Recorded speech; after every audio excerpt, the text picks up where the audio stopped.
Hello, everybody, and welcome to SalesIntel Podcast, the pipeline pioneer, where our objective is to have the experts and the practitioners come and share their best practices, their experiences as to how to build the best pipeline, the pipeline that ultimately converts into revenue.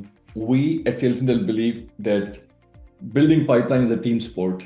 It's not just the responsibility of marketing team or the BDR team. It truly takes a village to come together to build a pipeline that ultimately converts to revenue. Today, I'm excited to have you on my podcast. Welcome to Pipeline Pioneers. Thank you for having me. It's an honor to be here. And if you can't tell, my name is Jaclyn Mullen, and I am head of marketing for TheLoops. Thank you for joining us. Can you start by telling us about your professional journey, especially when it comes to generating the pipeline and scaling the revenue? And what were some of the lessons that you learned along the way? Experience in building B2B pipeline. Full transparency, TheLoops is an AI company. And when I was hired, I've been with the company for 2 years. So when I was hired almost 2 years ago, the company was very new with regard to funding, still seed stage startup. This is pre-ChatGPT and generative AI becoming as popular and prevalent as they are now. And the idea was, look, we know we are solving a big problem that exists specific to CX operations, but we are struggling with, cutting costs or cutting CAC down in order to connect with our target accounts and to better speak their language. Even back 2 years ago, when we're talking about contextualizing data in AI and everything, it almost felt like it was a foreign language to a lot of support leaders to wrap their heads around.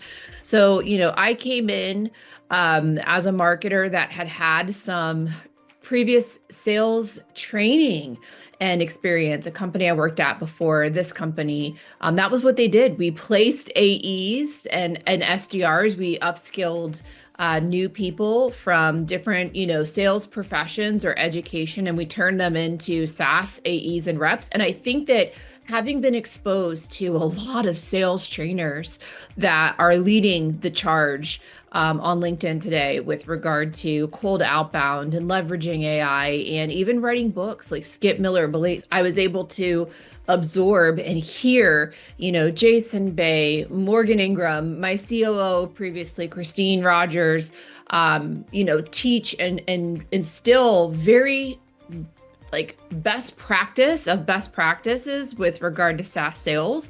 And that was unique coming in as a marketer, having had that background and that understanding paired with, a background in adult learning where I was like, what is friction? What friction could be occurring with our customers? And it's my job as the marketer to determine what that friction is and to then break it down and simplify it.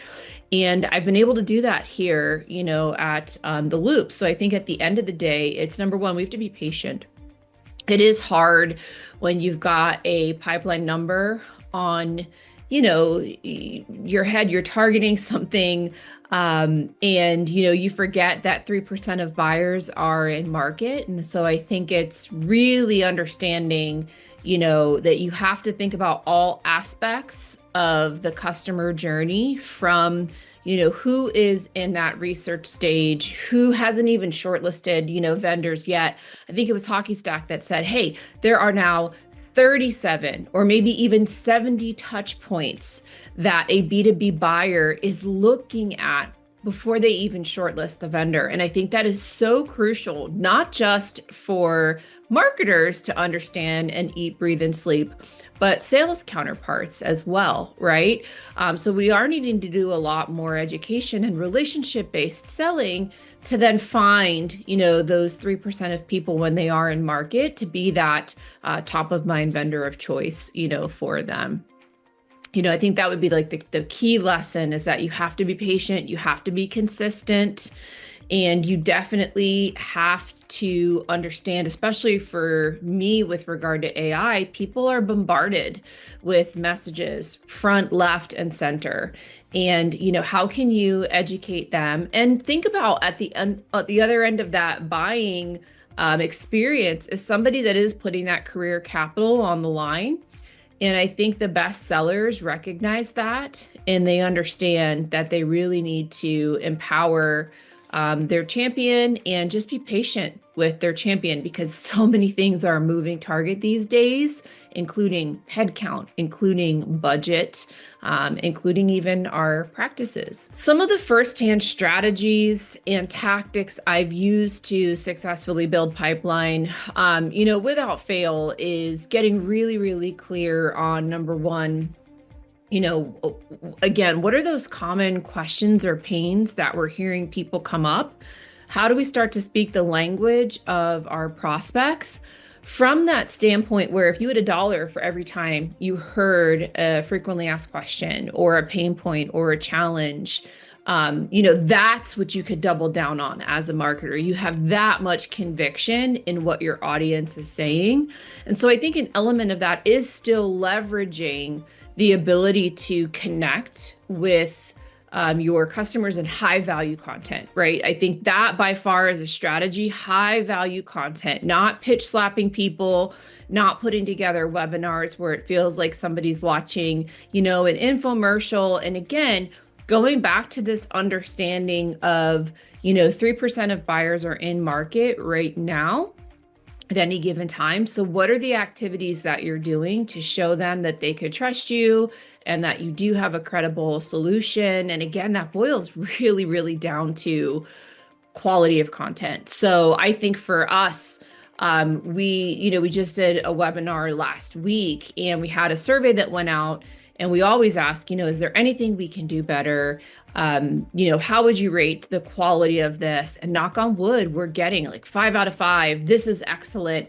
And I think that's, again, it's being more educational. What are the problems that are keeping the prospect up at night and not having them come to something that's live that feels like we're shoving our software or our AI or anything down their throat?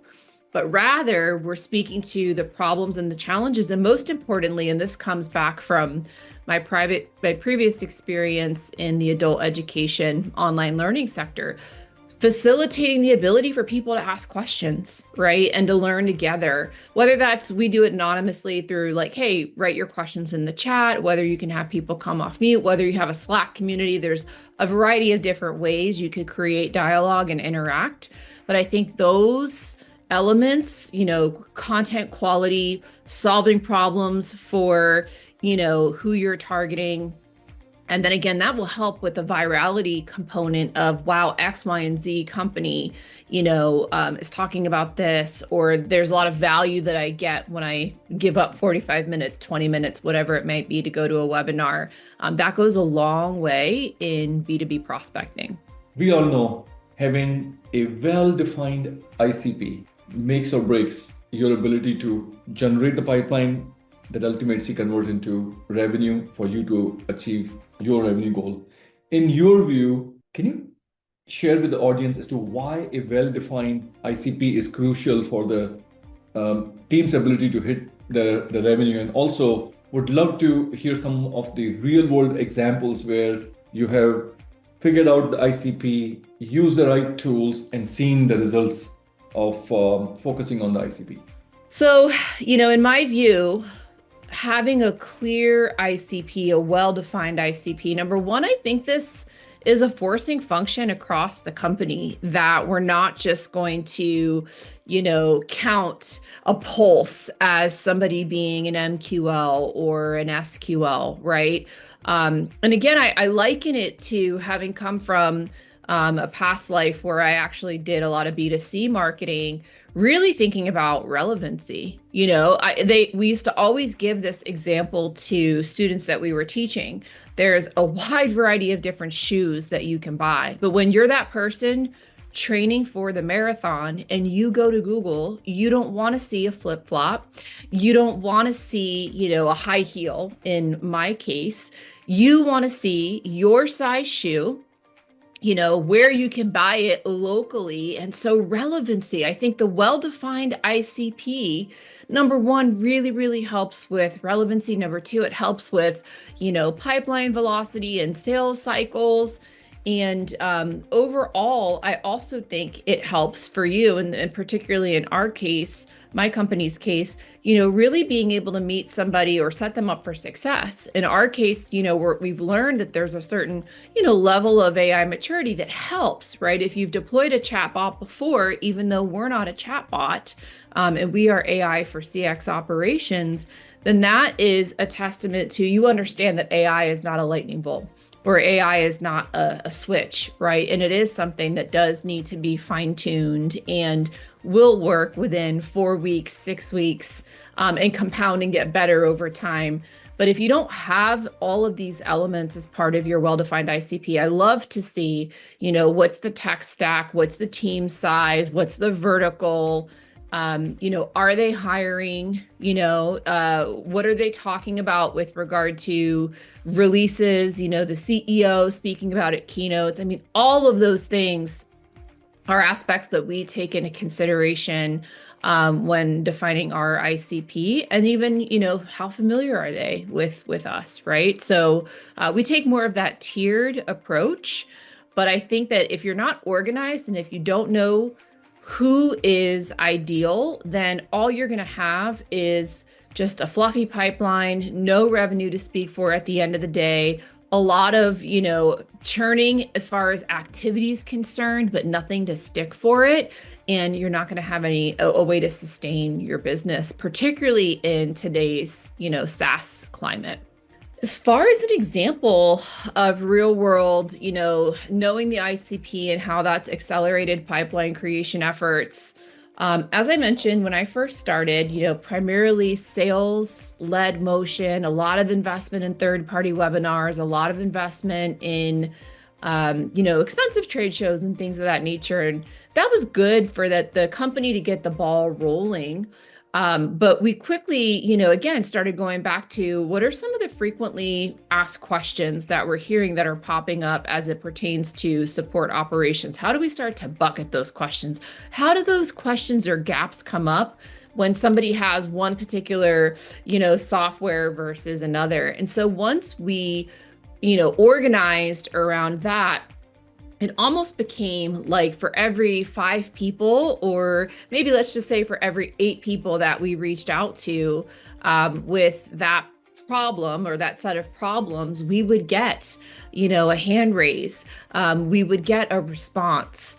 And it was fast. I remember when I first came in, we went from apparently some longer sales cycles and, a much smaller amount of an inbound wasn't even a thing, to all of a sudden, hey, we're actually getting 3-4 inbounds, a month coming without a strong SEO program or any PPC. And I think that is testament to, outbound messaging, aligning with webinars and fireside chats or whatever podcasts that you might be doing, aligning with thought leadership that you're communicating from your CEO, your top-down leaders, aligning with events and what's happening within the industry. And when those things start firing on all cylinders for you, you definitely see that inbound pickup. And in our case, like I said, CAC going down, and being able to just pick up even, again, like repeatability as far as use cases are concerned and things of that nature, which are essential for companies today. So we all know AI is here. We've been hearing for the last 2 years, especially for 2025. Everybody is predicting that agentic AI is going to help accelerate pretty much every business and every aspect of our life. I truly believe that. And we are investing very heavily in agentic AI. But I would love to hear from you. What role does AI play in pipeline generation? And are there special phases of pipeline generation where you think AI is going to play a crucial role? Or are there tools that you are most excited about that are AI driven that will help teams generate more pipeline? So I love this question about AI because I do clearly work for an AI company. It's such an interesting thing. My big philosophy as I use AI more as a marketer is that you definitely need to have that human in the loop.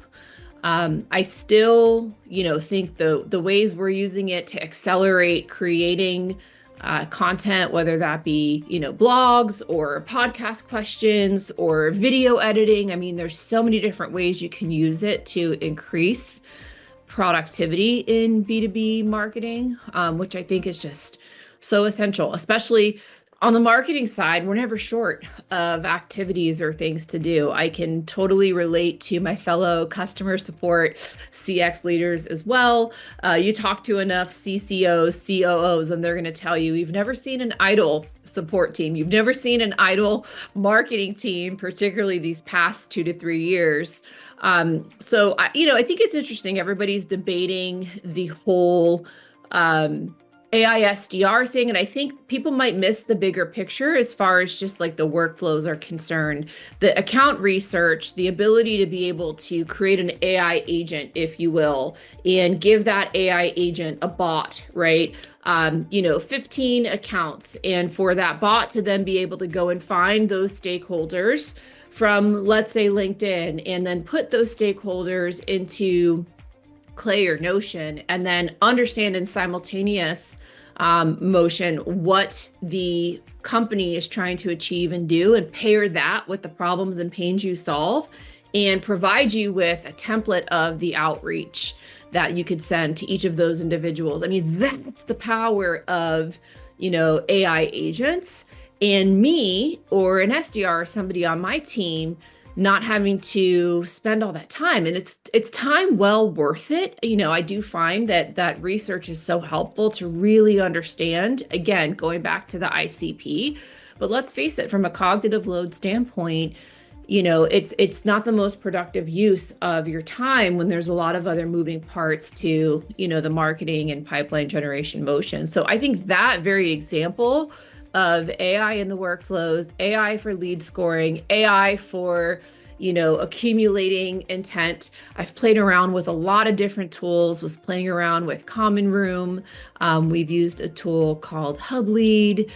There are several other that I may or may not be able to mention. Love using like Claude for just jump starting, email outreach that we have to do, or blogs. And then we use Fathom note takers to summarize all our calls with prospects and our team alike. So no shortage of tools coming in, and particularly on the call note takers, being able to like take all that data and say, okay, what are people saying again? And use that on a qualitative basis to shape your content, shape what you're putting together for your ICP, your targeting. I think all of that is just incredible. And we didn't have that before. You can essentially create your own online focus group at scale and with all this information and confidence. So, I think you're only going to see more of these tools being used, and you'll see some AI fatigue, and it's already happening. That is for sure. I think personalization is still going to go a long way, but more on the research side and the ability to understand the problems your prospect is facing, how your marketing and your solution can speak to that, and being able to do that at scale across several different companies at one time is really where you unlock the greatest value from AI and pipeline generation. And let's not forget follow-up. Being able to immediately put a workflow together that's like, here's what they said they needed, and using automation and AI to get them everything that they need right then and there with the click of a button. That's pretty exciting, right? Now that we have discussed the pipeline, the crucial part that ICP plays, and the AI is going to play a big role in this, let's play this 100 penny game. Last year in 2024, I had lots of fun playing this 100 penny games. So this is how we're going to play. I'm going to share my screen. As you can see on the screen, on the left-hand side, you have 100 pennies. And on the right-hand side, you have these go-to-market channels. Your goal is to invest these 100 pennies across different go-to-market channels with the end goal to generate an optimal pipeline that helps you and your team achieve the revenue goals in 2025. So for this GTM pennies exercise, I love it. For my allocation, number one, I'm a huge fan of Emily Kramer And I've also, gotten some challenge and pushback before as a leader from, the C-suite that we can't have too many levers going on all at once. But I will say, for this year in particular, 25 pennies are going towards customer, led growth. Without fail, so critical to continue to have that customer flywheel going for any organization, but, a CX organization in particular. 20 pennies for marketing led growth. That's never going to go away. Equally as important. And again, I'm following a lot of peers that are just taking B2B marketing to new levels and wanting to follow in their footsteps. But I think, for now, keeping your hands on papers and all kinds of stuff that you could do, you got to have that marketing led growth there, right? Those one-to-many touch points and messaging. I've got 20 pennies allocated to sales led growth. Yes, AEs, we need you to be full cycle. And again, in this AI world, sales is still very relationship based. And so keeping those pennies there. 10 for events. Events are still a helpful motion. And I think it's like the type of event that you're going to, micro events. Maybe that would adjust with the experimentation of some different trade shows or more headcount to help me as a field marketing arm, but it's me, myself, my CEO, and a couple of other people on the team. So we're pretty tight knit, and events can be a full-time job in and of themselves. I'm allocating 10 for other, got to be able to experiment and see what else there might be, or just have some leftover budget that you might need to put into another, I might need to put 10 more pennies into the marketing or the sales, right? So kind of keep 10 there for experimenting, for others, see what comes up. 10 for partnership. This was a big thing that helped us, last year. And of course, I want to double down on that even further. But again, I'm really trying to unlock that customer-led growth, and then 5 for founder-led. I would say the first year, the company's been around, TheLoops, for 4 to 5 years this coming, July. Founder-led was the thing. And I think now it's like, as we start to scale, how do we still keep our CEO and our co-founder involved in the company, involved in, growing pipeline, but freeing them up to think, freeing them to have one less thing on their plate and having it really be a well-running machine is my goal here. Now let's take a look at the results and compare this results with the 2024. I'm going to bring up the 2024 slide here. So back then we had 10 channels, and the top 3, as you can see, in 2024 were the go-to-market experts. About 100 experts came in and they played this game. The top 3 channels were partnerships led growth, they were community-led growth, they were social-led growth, right? And event-led growth. So those are the 3 big channels. When you look at 2024 results and your allocation of 100 pennies in 2025, what's your reflection? Like, what has changed from 24 to 25? And then in terms of how that's changed, like I said, events was huge prior to my arrival at my company. That was like one of the biggest levers. And then we've seen collectively across SaaS how that has pulled back and changed. And so I'd say compared to last year, we did have pennies allocated for customer-led growth, but we're just increasing the amount now as we've matured and acquired more customers. We didn't really need an other bucket last year. I'm putting that on here just in case, like I said, want to have something to pull from and be out of the box. Definitely had, partnership led last year, be a big part of the allocation. And I would say, marketing had more, sales was still about 20 pennies, if you will. But I'm big on diversification. And again, you want to have maybe 4 or 5 buckets ideally, but we're in an ever evolving landscape right now. Things are changing so fast. So we currently don't use influencers today, but you never know when I might need to use influencers or, other technology, video. I think anything is fair game. So it'll be interesting to see how these pennies change next year. And I'm looking forward to the other podcast episodes to hear what they say as well. So thank you so much for coming again on this podcast in this year, in 2025. You were here last year, and this is how you had invested your 100 pennies. And 24, I see, you're changing your allocation in 2025 a little bit.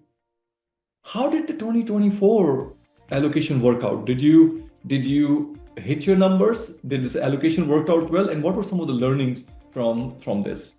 Well, it's been fun talking to you today. I want to thank you again for having me on here. And I think if I had to summarize for everybody, the key things as it pertains to pipeline generation, definitely think about that number of touch points that are going into you just being able to even have a hand raise, right? It's not take 7 to 14 impressions for those of you that are millennial marketers. You'll remember that, right? It's now closer to 30 to 70, right? Hockey stack plug for you. Go look up that stack, go look up that report. Well-defined ICP is like going shopping for the shoes that you need, right? You need the right size, the right color, the right type of shoe. Having that well-defined ICP does help align all the efforts of the company, and it makes it easier as well for the individuals in market, your target audience, to understand you do this for me. And if they don't, it helps them disqualify sooner so that they can go find the appropriate vendor that can help them do that, right? At the end of the day, I think content quality, you see a lot of marketers talking about the need for content quality that's almost Netflix-like if you're doing video-based content. But I would say, no more pitch slaps, no loosely based, kind of a watered down infomercial with webinars, really thinking about, what is somebody going to learn by either reading your blog or attending your webinar? And the content always has to have that with them in it for them. And that will help set you apart. That will definitely help set your company apart and go a long way with the prospects, particularly for even driving word of mouth referral too. So appreciate you and looking forward to all these episodes. Thanks. Well, thank you so much for joining. I am excited to release this podcast. I'm sure our audience are equally excited to learn from what you shared, from your wisdom, from your experience, and some of the tips that you shared with the team. So thank you for joining us.